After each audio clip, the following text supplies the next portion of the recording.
Welcome back to my channel. Listener khudimok puso malengamba iromna ikoknuna khurumjari mayam wari asi matam khara isa ngamdarduna record lawbagi khudong chaba leijadabadagi ai wari asi thagatpa ngamjahudre maram aduna mayam punnamakna aigi problem asibu ngakpigani haina ningsingjari hauzik bungoyum namna khuthabiba masira panthung hairiba wari asigi taruk suba pandu ma'am पुदुना लाक्सरे अदुदि हौजिक ma'am पुन्ना तामिनरसी ननावबा मागे कादा तुमिने चंगलई अदुगा असुक फतबा चटकनी अमतक लैबिरोयबा नोंमतंग लाल हाबिगी तंजा फावबा पिबिदबनेबा आई चटकनीए मेकुप अमा फाव युमसिदा लैरोयबा ननावबा पेरी पेरी अथोइदा फोन तौसिली अदुबु अथोय ननावगी कॉलदु पाइरक्ते मिनिट 10 मुक लेरगा ननावगी कॉल लाए येंगलुबला अथोय ओइरमी ननावबा फोनदु पाइखतलगा अथोयना ननाव कैदौरगे फोन तौरम्ब्रो ननावबा आई लौबा लाओ आई युमदा अमता थिनबिओबा कैदौरगे नाव नुंगाइत्रबो यामना सुम लेरगा हाइनरकनिदा कमता खंजलुनो से नुंगाइतबा तौगनोसे सुम लेरगा हाइनरकनिबा अथोय अमुक वा मखा तारए आइदि वाखलसे नुंगाइरिनि खंलबा नंगना अदुदा लेरदि नंगा नुंतिगा उनबा फंगलनिदना ननावबा हाइफे नोकलगा केसिन अदुना हाइरए ननावबना इस लाकपिनु कशो अथोय नोय तामोगी युमदि आइगि सुमने आइगी नुसिबिगी मसा नुतिगी यंगबा अथोय वादो हाइबा लोइद्रिङै ननावबा हा करियबा अथोय नोलगा कैसु नतेदा सुम फगी तवनेबा ननावबा हौजिकी वादो अमुक हाइरोबा काइदनो खंगदि इसासे मरेग मरेग यामना चटलेबा अदुगा काइदनो मसु खरा खंगौदबा मता यावेने अमता हाइरोबा अथोय नोलगा नचिन मचादो काइजनी ननावबा करियबा खुपाक्तो काउद्रिबा ननावबा हौजिकती अथोयना हाइबा यारनी हाइबा अथोय मसाना खंगली अदुना हयेंगसे आई लाक्तोयनिको तंजादुदा ऋषि ननावबगी कादा चंगलई ननावबसु ऋषि चंगलकपदुदा खंगबोय लाकपोय फोनदु कक्थलगा मोन मखादा नमजिनखी ऋषि ननावबगी नाकता फमथरई ममितु ननावबदा येंगलगा ऋषिना कनानो हजे वरी सनैदो हा कनागनोबा ननावबा खुमदे तुमिना ऋषिबु येंबसु ngamदा लुकथरगा अदुमक लै ऋषि खोंजेलदु खितंग वांगना कनानो हाइबने नंगना वरी सनैदो कनानो हाइबने ननावबा कीना लली दा थोय ऋषि खोंजेलदु खितंग नेमथरगा ननावबदा येंगलगा कैगे हा मागा वरी सनैदो कैगिनोबा ननावबा आइशा सिदा लैबा नुंगाइब्रा हाइना हंगलाअंबा ऋषिना अथोइसे नंगी कनानो ननावबा वा सुंगांगदा मखादा लुकथरगा मपी इदा चेलेई ऋषि के पाखुमदि पीदा ऋषि मखा तारए ननादो ताद्रो अथोइसे नंगी कनानो हाइबने ननावबा खंगली कीना अदुमक हाइरए दा थोइने ऋषि नवानी कोइनेरिरा ननावबा खुमफम खंगदा मखुत मचादु सुरु नोय नैरिबा मखुतुदा मपी चदुम तारई ननावबगी मतौदुदा ऋषि ननावबदा सावने येंगलगा नंग नुपारा नुपीरा ननावबा नुपाने ऋषि नुपा आइना पोदी नुपा आइना हिंगदबा नुपा नंगना नुपा कोइबा यादे खंगलेदना ननावबा पेरी माना हौबने ऋषि करिय नंग नुपाने हाइबा यादब्रो ऋषिदी ननावबु अहानबा गारीना थोंगे तौबा नुमितुदगी ननावबु पोकमिनबा मनाव अमगुम नुंसिख्रबनी ऋषिना तौरिबदु ननावबु मनाव अमगुम सोयनिंगदबगी waraiibani. Rishina wa makha tarai. Nang hayeng ngantana hogalaga makhagi chairiba singja loisingadabane. Aduga lei singa muk chaigadaba. Adu loiraga aigi roomda nana ngarang naisilamba firon singda sudokadabane. Loiraga aigi room singdokadaba khanglaba. Fare pothajaro. Chak loire hairaadi karigumba kaubadaga khulaktraba nang chak chaba yaroi khanglaba. Nanauba Rishi ni hek thokibaga nasagai kappa khanglambadu makol thona kablai aduga asuk phataba midi manba midi nataba sanin akhoi kaiginova noina asugam phatrise noi mi nataba sane haisidi noi saneba. Asumna numitu hauki Rishidi matakta lafoi sanggo mayanga yot sanari aduga nanawbadi makhada chairiba mayamdu loisili achaiba singdu loisinba loiraga amu lei ising chairi. Rishidi mathakta nanawbana tauribadu mana yot sana sanana amuksu yengtharai. Rishi ngahak sanaraga Rishidu hapen ama setli angauba machugi t-shirt amaga tupi ama usinduna sanarubadagi kumtharai. Nanauba makhada chairiba unawana singdubu khomjeli. Rishi thorokpa ubada wakhalda khali as aishu nangdona fajaramadi adubu fajarasu nangumba minungsi khangdaba thamoida adudi pamjade. Rishi magi bullet tu thodorai. Nanauba Rishi da tumina huran di adum yengli. Imungdagi thobina ibungo ichabu kadai da chatuino ima chak loirabani ko.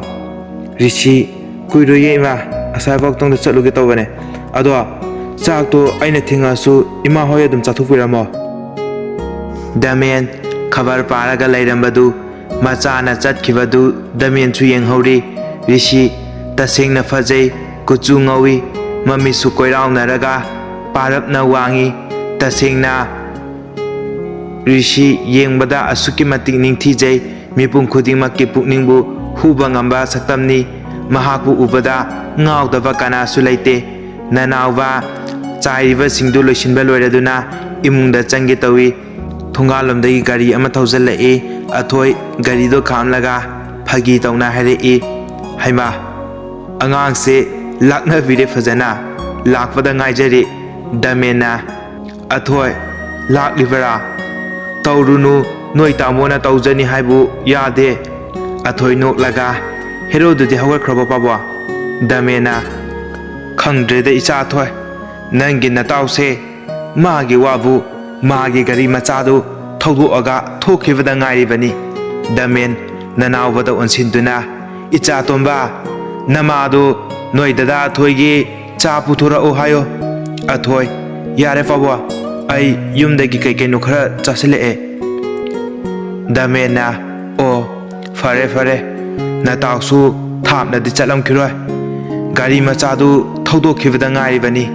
Damen wa makha amuk tarai. Nanausiga nataugi kada phamlaga TV yengera kaidorugera ngairurodana. Athoi matang chare khanduna au pabwa magi kada oina ngairurage. Athoi nanaubaga punna kakhalai. Somdana Rishi moigi showroom dukan khara leibaduda changlaga dress kana khali. Athoidi matang chare khanna nanaubaga wari sanaraga karai. Athoina nauba lao kaidano chaluse.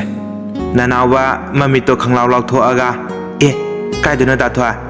Athoiga nanaubaga wari sana lakpaduda nanaubagi kada punna changlai. Athoi nanaubagi phawungda phamtharai. Nanaubana dathwa tamugi kada oina ngairuro. Athoina nanaubada yenglaga as sida dum ngairageda. Asumna athoiga nanaubaga leiringai Rishishu nanaubagi thongdu hanglai.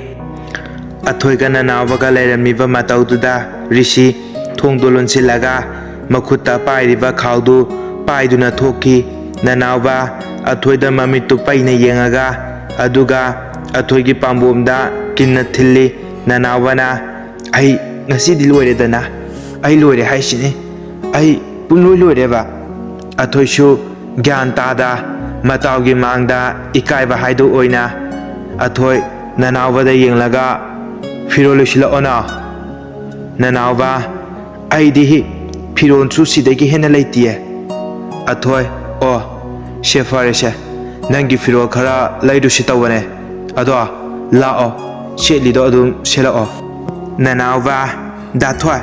ꯑꯩ ꯉꯝꯃꯣꯏꯗ ꯍꯣꯔꯦꯟ ꯇꯥꯃꯣꯅ ꯑꯃꯨꯛ ꯉꯥꯡꯕꯤꯅꯤꯌꯦ ꯑꯊꯣꯏ ꯌꯥꯅꯤ ꯂꯥꯛꯑꯣ ꯑꯊꯣꯏꯒ ꯅꯅꯥꯎꯕꯒ ꯀꯨꯝꯊꯔꯛꯏ ꯀꯤꯆꯟꯗ ꯆꯥꯛ ꯊꯣꯡꯗꯨꯅ ꯂꯩꯔꯤꯕ ꯊꯣꯏꯕꯤꯗ ꯑꯊꯣꯏꯅ ꯐꯖꯅ ꯍꯥꯏꯅꯔꯦ ꯊꯣꯏꯕꯤꯁꯨ ꯅꯅꯥꯎꯕ ꯂꯥꯛꯄ ꯀꯨꯏꯗ꯭ꯔꯤꯕꯅꯤꯅ ꯃꯇꯣꯝꯇ ꯂꯩꯕꯗꯨ ꯅꯨꯡꯉꯥꯏꯈꯤꯔꯣꯏ ꯈꯟꯗꯨꯅ ꯆꯠꯂꯨꯔꯣ ꯍꯥꯏꯅ ꯍꯥꯏꯔꯛꯏ ꯊꯣꯏꯕꯤ ꯏꯆꯥꯇꯣꯝꯕ ꯆꯥꯛꯁꯦ ꯈꯔ ꯆꯥꯊꯣꯛꯑꯒ ꯆꯠꯂꯣꯗꯅ ꯑꯊꯣꯏꯅ ꯑꯣꯏꯅ ꯈꯨꯝꯂꯛꯏ ꯏꯃꯥ ꯑꯩꯈꯣꯏ ꯄꯨꯟꯅ ꯑꯣꯏꯅ ꯆꯥꯃꯤꯟꯅꯔꯨꯔꯒꯦ ꯊꯣꯏꯕꯤ ꯑꯣ ꯐꯔꯦ ꯐꯔꯦ ꯑꯗꯨꯗꯤ ꯅꯣꯏ ꯅꯇꯥꯎꯗꯤ ꯀꯩꯗꯧꯍꯧꯔꯤ ꯅꯅꯥꯎꯕꯒ ꯑꯊꯣꯏꯒ ꯄꯨꯟꯅ ꯌꯦꯡꯅꯩ ꯑꯗꯨꯒ ꯑꯃꯨꯛꯇ ꯄꯨꯜꯂꯞ ꯇꯤꯚꯤ ꯌꯦꯡꯍꯧꯕꯅꯦ ꯊꯣꯏꯕꯤ ꯅꯣꯛꯂꯒ ꯑꯣ ꯐꯔꯦ ꯐꯔꯦ ꯆꯠꯊꯣꯛꯎꯔꯣ ꯑꯗꯨꯗꯤ ꯑꯊꯣꯏ ꯕꯣꯂꯦꯠꯇꯨ ꯊꯧꯗꯣꯛꯑꯒ ꯅꯅꯥꯎꯕꯅ ꯃꯅꯤꯡꯗ ꯇꯣꯡꯍꯟꯗꯨꯅ ꯊꯣꯛꯈꯔꯦ ꯅꯅꯥꯎꯕꯒ ꯑꯊꯣꯏꯕꯒ ꯆꯠꯈꯤꯕꯗꯨ ꯔꯤꯁꯤꯅ ꯃꯥꯒꯤ ꯀꯥꯗꯒꯤ ꯌꯦꯡꯗꯨꯅ ꯂꯩꯍꯧꯏ ꯑꯊꯣꯏꯒ ꯅꯅꯥꯎꯕꯒ ꯁꯨꯝ ꯒꯥꯔꯤꯗꯨ ꯊꯧꯔꯛꯄꯅ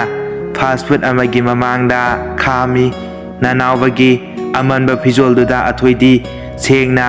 ꯅꯅꯥꯎꯕꯒ ꯆꯠꯃꯤꯟꯅꯕꯅꯤ ꯍꯥꯏꯕꯗ ꯏꯀꯥꯏꯔꯦ ꯑꯊꯣꯏ ꯅꯅꯥꯎꯕꯕꯨ ꯑꯃꯨꯛ ꯒꯥꯔꯤꯗ ꯀꯥꯈꯠꯍꯜꯂꯒ ꯔꯤꯁꯤ ꯍꯣꯏꯒꯤ ꯁꯣꯔꯨꯝ ꯗꯨꯀꯥꯟ ꯂꯩꯕꯗꯨꯗ ꯊꯧꯔꯛꯇꯨꯅ ꯆꯪꯃꯤꯟꯅꯩ ꯑꯊꯣꯏ ꯁꯤꯗ ꯂꯩꯔꯤꯕ ꯗꯨꯀꯥꯟꯁꯤꯡꯁꯦ ꯅꯣꯏ ꯇꯥꯃꯣ ꯔꯤꯁꯤ ꯍꯣꯏꯒꯤ ꯉꯥꯛꯇꯅꯦ ꯋꯥꯔꯤ ꯁꯥꯟꯅꯔꯒ ꯁꯨꯝ ꯂꯥꯛꯄꯅ ꯑꯊꯣꯏ ꯅꯅꯥꯎꯕꯒꯤ ꯐꯤꯔꯣꯜ ꯈꯔ ꯈꯜꯂꯤ ꯅꯅꯥꯎꯕꯗꯤ ꯋꯥꯁꯨ ꯉꯥꯡꯗ ꯑꯊꯣꯏꯒꯤ ꯃꯇꯨꯡꯗ ꯑꯗꯨꯝ ꯇꯞꯅ ꯏꯟꯅꯔꯤ ꯑꯊꯣꯏ ꯐꯤꯔꯣꯜꯗꯨ ꯈꯔ ꯈꯜꯂꯒ ꯃꯅꯨꯡꯗ ꯍꯣꯡꯗꯣꯛꯍꯜꯂꯤ ꯑꯊꯣꯏꯗꯤ ꯅꯅꯥꯎꯕꯒꯤ ꯐꯤꯔꯣꯜ ꯈꯨꯃꯨꯛ ꯑꯇꯣꯞꯄ ꯈꯔꯁꯨ ꯌꯦꯡꯂꯤ ꯅꯅꯥꯎꯕ ꯃꯅꯨꯡꯗꯒꯤ ꯃꯆꯤꯜꯒꯁꯨ ꯇꯨꯝꯊꯣꯛꯑꯒ ꯃꯥꯅ ꯁꯦꯠꯂꯤꯕ ꯐꯤꯔꯣꯜꯁꯤꯡꯗꯨ ꯐꯖꯕ꯭ꯔꯥ ꯈꯟꯗꯨꯅ ꯑꯣꯟꯗꯨꯅ ꯌꯦꯡꯂꯒ ꯊꯣꯛꯂꯛꯏ ꯅꯅꯥꯎꯕ ꯃꯁꯛ ꯑꯃ ꯄꯨꯡꯑꯣꯟ ꯑꯣꯜꯂꯤ ꯇꯁꯦꯡꯅ ꯐꯖꯩ ꯃꯃꯥꯏꯗꯨ ꯍꯥꯏꯐꯦꯠ ꯀꯣꯏꯗꯥꯅꯩ ꯇꯔꯥꯎꯕ ꯃꯤꯁꯅꯥꯗ ꯄꯥꯔꯞ ꯇꯧꯕ ꯇꯉꯥꯡꯕ ꯆꯤꯝꯕꯥꯜꯗꯨꯅ ꯑꯊꯣꯏꯗ ꯅꯣꯛꯐꯦꯠ ꯇꯧꯔꯒ ꯑꯊꯣꯏꯒꯤ ꯅꯥꯀꯣꯡ ꯃꯌꯥꯗ ꯆꯪꯁꯤꯜꯂꯒ ꯑꯊꯣꯏꯗ ꯀꯣꯏꯗꯅ ꯗꯥꯊꯣꯏ ꯐꯖꯕ꯭ꯔꯥ ꯑꯊꯣꯏ ꯃꯃꯤꯠꯇꯨ ꯅꯅꯥꯎꯕꯗ ꯌꯦꯡꯉꯤ ꯑꯗꯨꯒ ꯑꯊꯣꯏꯁꯨ ꯅꯅꯥꯎꯕꯒꯤ ꯅꯥꯔꯨ ꯃꯌꯥꯗ ꯆꯪꯁꯤꯜꯂꯒ ꯈꯨꯐꯖ ꯑꯃ ꯑꯊꯣꯏ ꯁꯦꯜꯗꯨ ꯊꯤꯗꯣꯛꯏ ꯑꯗꯨꯒ ꯊꯣꯔꯛꯑꯒ ꯔꯦꯁꯇꯨꯔꯦꯟꯠ ꯑꯃꯗ ꯆꯪꯂꯛꯏ ꯔꯦꯁꯇꯨꯔꯦꯟꯠ ꯃꯅꯨꯡꯗ ꯆꯍꯤ 30 ꯁꯨꯔꯕ ꯃꯁꯥ ꯈꯔ ꯅꯥꯟꯇꯛ ꯇꯧꯕ ꯅꯨꯄꯥ ꯈꯔ ꯃꯣꯏꯁꯨ ꯑꯆꯥꯄꯣꯠ ꯆꯥꯔꯒ ꯂꯩꯔꯝꯃꯤ ꯃꯣꯏ 4-5ꯗꯨꯅ ꯇꯨꯃꯤꯟꯅ ꯅꯅꯥꯎꯕꯗ ꯌꯦꯡꯂꯛꯏ ꯃꯇꯧꯗꯨꯗ ꯍꯥꯟꯅ ꯆꯠꯃꯤꯟꯅꯕ ꯐꯥꯎꯕ ꯏꯀꯥꯏꯔꯝꯕ ꯑꯊꯣꯏꯗꯨ ꯈꯝꯕꯜꯕ ꯐꯥꯎꯔꯛꯏ ꯅꯪ ꯁꯤꯗ ꯑꯣꯏꯅ ꯐꯝꯃꯨ ꯂꯥꯛꯑꯣ ꯑꯊꯣꯏꯒ ꯅꯅꯥꯎꯕꯒꯗꯨ ꯐꯝꯐꯝ ꯑꯣꯟꯊꯣꯛꯅꯔꯦ ꯆꯥꯕ ꯌꯥꯕ ꯈꯔ ꯆꯥꯁꯤꯜꯂꯒ ꯑꯊꯣꯏ ꯅꯅꯥꯎꯕꯕꯨ ꯄꯨꯗꯨꯅ ꯒꯥꯔꯤꯗꯨ ꯁꯨꯝ ꯊꯧꯔꯛꯏ ꯇꯣꯝꯊꯤꯟꯒ ꯑꯍꯦꯟꯕꯒꯁꯨ ꯀ꯭ꯋꯥ ꯗꯨꯀꯥꯟ ꯑꯃꯗꯒꯤ ꯅꯣꯛꯇꯨꯅ ꯀ꯭ꯋꯥ ꯃꯇꯞ ꯑꯃꯃꯝꯒ ꯊꯣꯔꯛꯏ ꯇꯣꯝꯊꯤꯟ ꯅꯣꯛꯂꯝꯕꯗꯒꯤ ꯑꯍꯦꯟꯕꯒꯤ ꯂꯦꯡꯕꯥꯟ ꯄꯥꯏꯔꯒ ꯇꯣꯝꯊꯤꯟꯅ ꯚꯥꯏ ꯑꯁꯤꯗꯤ ꯗꯥꯊꯣꯏ ꯑꯁꯤꯗ ꯆꯠꯈ꯭ꯔꯦ ꯚꯥꯏ ꯑꯍꯦꯟꯕ ꯃꯃꯥꯏꯗꯨ ꯅꯣꯡꯈꯠꯂꯛꯑꯒ ꯑꯊꯣꯏꯕꯅ ꯊꯧꯈꯤꯕ ꯃꯥꯏꯀꯩꯗꯨꯗ ꯌꯦꯡꯂꯤ ꯃꯥꯅ ꯌꯦꯡꯂꯤꯕꯗꯨ ꯆꯨꯝꯃꯝꯃꯤ ꯊꯧꯈ꯭ꯔꯤꯕ ꯒꯥꯔꯤꯗꯨ ꯑꯊꯣꯏꯒꯤꯅꯤ ꯍꯥꯏꯕ ꯃꯍꯥꯛꯅ ꯈꯪꯂꯦ ꯑꯍꯦꯟꯕ ꯚꯥꯏ ꯃꯥꯒ ꯆꯠꯈ꯭ꯔꯤꯁꯦ ꯗꯥ ꯔꯤꯁꯤ ꯃꯥꯟꯕ꯭ꯔꯥ ꯇꯣꯝꯊꯤꯟꯅ ꯅꯠꯇꯤꯌꯦ ꯑꯁꯤꯗꯤ ꯑꯉꯥꯡꯅꯦ ꯃꯁꯛꯀꯁꯨ ꯌꯥꯝꯅ ꯅꯨꯡꯁꯤ ꯑꯉꯥꯡꯁꯦ ꯑꯍꯦꯟꯕ ꯇꯣꯝꯊꯤꯟꯒꯤ ꯃꯥꯡꯗ ꯏꯀꯥꯏꯕꯅ ꯂꯣꯏꯔꯦ ꯀꯅꯥꯅꯕꯨ ꯅꯨꯡꯉꯥꯏꯅꯤ ꯃꯥꯒ ꯅꯨꯡꯁꯤꯅꯔꯤꯕ ꯃꯤꯑꯣꯏ ꯑꯃꯅ ꯑꯇꯣꯞꯄꯒ ꯆꯠꯃꯤꯟꯅꯈꯤꯕꯗ ꯑꯍꯦꯟꯕ ꯏ ꯀꯥꯕꯅ ꯂꯣꯏꯔꯦ ꯑꯗꯨꯒ ꯑꯍꯦꯟꯕ ꯚꯥꯏ ꯀꯥꯈꯠꯂꯛꯑꯣ ꯑꯩ ꯊꯕꯛꯀ ꯑꯝꯇ ꯆꯠꯂꯔꯣꯏꯒꯦꯗ ꯇꯣꯝꯊꯤꯟ ꯚꯥꯏ ꯍꯣꯔꯦꯟ ꯐꯖꯅ ꯋꯥꯔꯤꯗꯣ ꯁꯥꯟꯅꯔꯣꯕ ꯑꯩꯈꯣꯏ ꯑꯅꯤꯁꯨ ꯁꯨꯇꯤ ꯂꯧꯔꯗꯤ ꯑꯣꯐꯤꯁꯇꯗꯤ ꯁ꯭ꯇꯥꯐ ꯋꯥꯠꯂꯅꯤ ꯑꯗꯨꯅ ꯌꯥꯔꯔꯣꯏ ꯍꯥꯏꯕ ꯑꯍꯦꯟꯕ ꯚꯥꯏ ꯅꯪ ꯆꯠꯀꯦꯒ ꯆꯠꯈ꯭ꯔꯣ ꯑꯩꯗꯤ ꯆꯠꯂꯔꯣꯏ ꯍꯣꯔꯦꯟ ꯑꯣꯐꯤꯁꯇ ꯑꯩ ꯏꯁꯥ ꯅꯨꯡꯉꯥꯏꯍꯧꯗꯦ ꯍꯥꯏꯅ khara tambiu ko ahenba magi gari du mamai thuna laithoknaba na honajai adubu mi chinba marak tuda gari macha sunatabani na pa hek yaramde ahenba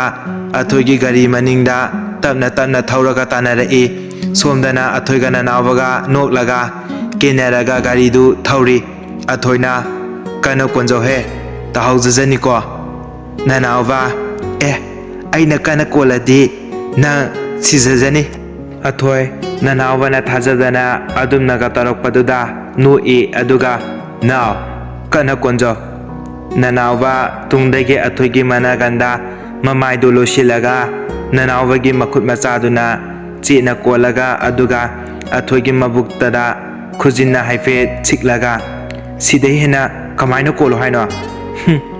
athoi no laga nakuto china konjowa nang amu tahawradi ngasai dagi aisa nang senabada kyamwai khangaba ai shauningi jane nanawa kai shauningi ba athoina na Ivani chelasira adu oradi nangonda so noi tamori sina ngangaroi ngasai Ivani gi tawduda noi tamogi mamangda chufodo adu odi khara faredana nanawa koliba makhutu khangtha thado aga aduga athoida dinna suraga ikaina aibu nupi dauna